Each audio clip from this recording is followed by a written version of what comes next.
Well, hello and welcome back to the Alexandra Newport Dock Railway, walking up away from what was Nangarrow Halt, heading up towards, eventually goes up to Pontypridd, but I think the next station will be Grosvenor. Not sure if I'll get that far, but just having a wander. And today I'm going to talk freight. Now, before I get into the depth of the video, I wanted to just mention some definitions because it's fairly important for when I start talking about the different locos and where they came from and this sort of thing. Because the railway that was built was the Pontypridd, Caerphilly and Newport Railway, the PCN. It was kind of owned sort of by the same shareholders who owned the Alexandra Newport Dock. And they had their own fleet of locos. Nothing to do with the PCN, separate company. And then eventually they merged into one and became the Alexandra Newport Dock Railway. And the reason that's important, because when I start talking about ADR locos or PCN or ADNR locos, it all kind of comes together. So let's talk freight. So the PCN, Pontypridd, Caerphilly, Newport Railway, built the line with no locomotives. They didn't own a single bit of rolling stock. They built it on the basis that if we build it, they will come and other people will run the services for us. The plan was to use private owner wagons and other people would supply the locos. First, they have to get some locos. And for that, they turned to a couple of neighbouring railways. One is the Brecon and Merthyr Railway. Now, the Brecon and Merthyr, I'm going to do a series on it one day, was kind of, I won't say it was held together by glue, but to be brutally honest with you, they didn't have a lot of spare money and it was a little bit of a ragtail outfit. And there's good reasons why, but they really didn't have any stock spare. So they turned to the Taff Vale Railway and the Taff Vale said, yeah, we can supply locos, drivers and what have you in order to run the wagons. And so the deal went to the TVR. Now, a quick word on private owner wagons. A lot of the collieries had these, and you see them in photographs because they've got the name of the colliery down the side. And I think one of the best images I've got, which shows them, is this. And this is up on Hengoed Viaduct, and it is a kind of like a memorial to the coal that has been. And it shows you some of the names of some of the collieries that were up there. And so we are all set. We have our private owner wagons coming down from the Rhondda Valleys and from the Dare Valleys, the Aberdare Valley and the Merthyr Valley, which will come onto the line at Pontypridd and then head down towards Newport. The Taff Vale would haul them until it got to Caerphilly, at which point a couple of Brecon and Merthyr locos would go on the back to push it up the gradient to Macon. That was the plan. And we're all set for an opening. Oh yes, the opening. On the morning of 7th of July 1884, a ceremonial train was formed. It was made up of wagons from Pal-Dyffryn collieries and included a coach for some dignitaries, managers of the Taff Vale Railway, the Brecon and Merthyr and the PCN, all heading down on this first train. They were pretty sure everything was going to be fine, but they did just chuck another loco on the back and also a wagon full of sprags, which are short bits of wood which, if push comes to shove, you can shove in the wheels to stop the train just in case it breaks and there's a runaway. They were kind of confident it all would be okay, but hey, let's make sure just in case. On the footplate was a gentleman called Davis Thomas. He was one of the Taff Vale Railway's most experienced loco drivers. He'd had 43 years experience, and he was there because basically they wanted to make the point that this was being taken serious. The train set off without incident, moved on to the PCN lines and headed down past where I'm standing here as far as Caerphilly. At Caerphilly, they put a Brecon and Merthyr loco on the front just to add to the significance that this was happening across multiple joint lines. And then they headed off to Basleg. And at Basleg is where they came to a halt. Now, the Brecon and Merthyr had running rights between Basleg and Newport Dock, so with that loco on the front, there shouldn't have been a problem. But there was. And the newspaper reads as follows. As Baysleg, we came to an abrupt stand. We were now at the threshold of the Great Western Railway system. Alfred Henshaw, the Brecon and Merthyr traffic manager, produced a permit, the validity of which claimed under B&M's running powers over the last mile down to Newport.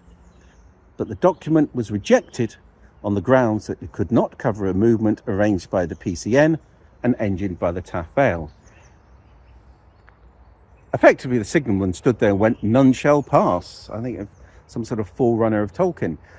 But the reality was, he looked at the train and went, "That's not a Brecon and Merthyr train. There's a Taff Vale loco there. There's a Taff Vale loco there. And what's with the carriage?" And he said, "No, you haven't got a permit to run over Great Western Railway metals to get down to Newport Docks." And there the train stayed. The dignitaries dethroned and headed down to Newport, and you'll be pleased to know they got their ceremonial lunch. And there it stayed for another 2 weeks, until finally the PCN and the Great Western Railway sorted things out and running rights were approved for that final mile down into the docks. The Taff Vale started running regular trains, 3 trips a day either way, but by 1885 there was up to 8. And then by 1897 this had up to 18 paths either way. Signal boxes were kept open 24 hours a day because they never knew where they were going to run. Sometimes they ran through the night. However, did they all run? Well, in 1893 there was a tonnage of about 446,000 tonnes of coal. That would only really have required about 6 trains each day. But the paths were there, and certainly the service was operating. I will say it's rather nice up here. I'm looking forward to doing the whole walk. Just strolling up a little bit this morning, but this is a nice little touch. I think during the summer, sitting up here, looking out over the valley, looking up over the Garth, it would be very, very pleasant. It's a reminder, by the way, that we are up quite high on the side of the valley. The Cardiff Railway and the Taff Vale Railway would have run on the other side of this valley. But we are actually up quite a way here, and it's a nice little footpath. There's a gentleman up there with his dogs. I've been passed by numerous bikes this morning, usually halfway through trying to film something. But yeah, this is a rather nice day. So trains were either started from sidings up in the Rhondda valleys or at some sidings at Glintaff to the north of here, up near Pontypridd. And what happened originally, they weren't planning to put any sidings in. They didn't think they would need any. But the Rumney Railway had running powers. And that meant that they had to have some sort of exchange sidings, because if they ever did decide to run trains up there, they'd need to have somewhere where they could hand them over to the Taff Vale to take them onwards. So they put them in, and to be honest with you, it wasn't until later they actually made some use of them. If you look at this map, which is from 1915, it shows quite extensive sidings here. And when I wander up that way, I'll have a look at what's left. The answer is not a lot, but certainly we can see where they were. And by the way, the Rumney never did operate services up here. They had all sorts of plans to have lines off here and everything and going to different collieries. None of them came to fruition. At first, the Taff Vale used 060 tender engines on the line. But in 1885, they introduced what was called the M class. Now, this was an 062, which for those who aren't technical means it's got 6 driving wheels and 2 wheels at the back. They worked passenger services, but then they were seen to be, well, we could use these on the freights. And they did so, including on the PCN line. They were very powerful, and they were needed in order to get past the gradients of bends of some of the more difficult sections of this line. Now, back to the start, when I said there's a difference between the ADR and the PCN. The ADR, Alexandra Dock Railway, was the locomotives that were operating trains for the Alexandra Dock, separate from the PCN. And they did, on occasionally, run up this line. In a couple of cases, they took trains up to Glintaff sidings and were not supposed to. The B&M had a little bit of moan about that because they didn't have clearance to do that. But in 1884, they took over the banking duties between Caerphilly and up into Macon until the deviation was built in 1890. And they also had a short-lived trip up to Glintaff to the quarry that was up there in 1894, but that seemed to only last about a year.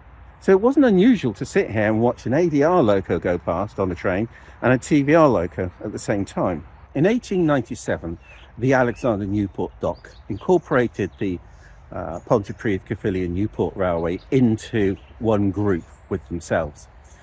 And in 1905, they gave notice to the Caerphilly Railway that they no longer needed them to run their freight services. The Caerphilly took it, as well as you would expect for a Victorian railway company. They threatened legal action. They threatened they'd run their own trains because they had running powers, and basically threw their toys out the pram. Just your standard everyday Victorian railway dispute. Trust me, the books are full of them. However, they didn't do any of it. And it was up to the AD&R to find some locos. As luck would have it, a phrase often used with this railway, there were a number of locomotives available. In 1903, the Mersey Railway, which ran services all around Liverpool, had electrified, and they had a number of really powerful locomotives available for sale. Now, these were used to hauling quite heavy trains up steep gradients. If ever you've ridden that line, you will know it's a bit of a climb up out the tunnels underneath Liverpool. They initially bought 6 of these Class 2 locomotives, cost them £3,450, and they became AD&R 6 to 11. And the Alexandra Dock later bought 4 more 3064s and 1 Class 3 262. They removed all the condensing equipment from them, which was needed for underground working through the tunnels, and brought them into service. And they were ideal for what they needed. In fact, they worked right up until grouping with the Great Western Railway in 1922. In 1921, the Railways Act was passed, and in 1922, the Alexandra Newport Dock Railway, along with the Barry, the Caerphilly, the Brecon and Merthyr, and everybody else, all became part of the Great Western Railway. The Great Western Railway had a good survey of what was available, took one look at the AD&R locos and went, nah. And by the end of the 1920s, into the early 1930s, every single one of them was withdrawn. After nationalisation, the route basically started to come into decline. As coal stocks dwindled and fewer trains were needed, the services were reduced. There were other routes they could run them on. The line was singled in 1962, and the last freight ran in July 1967. In the last days of steam, British Rail 5.6 and 5.7 tank locomotives were in charge, until at the end, English Electric Type 3s were put on here, what is known today to all the enthusiasts as Class 37s. One of the last locomotives to run on the line was an 08 shunter that was up at Glintaff sidings that headed off for a new life elsewhere. There was very little extra freight, a few trip freights and timber trains, but there were a couple of lines that connected up, and this is Grosvenor Station, Grosvenor Halt I suppose we call it. You can see here where there was a signal cabin, because there was actually a mineral line that disappeared off, which is now completely underwater.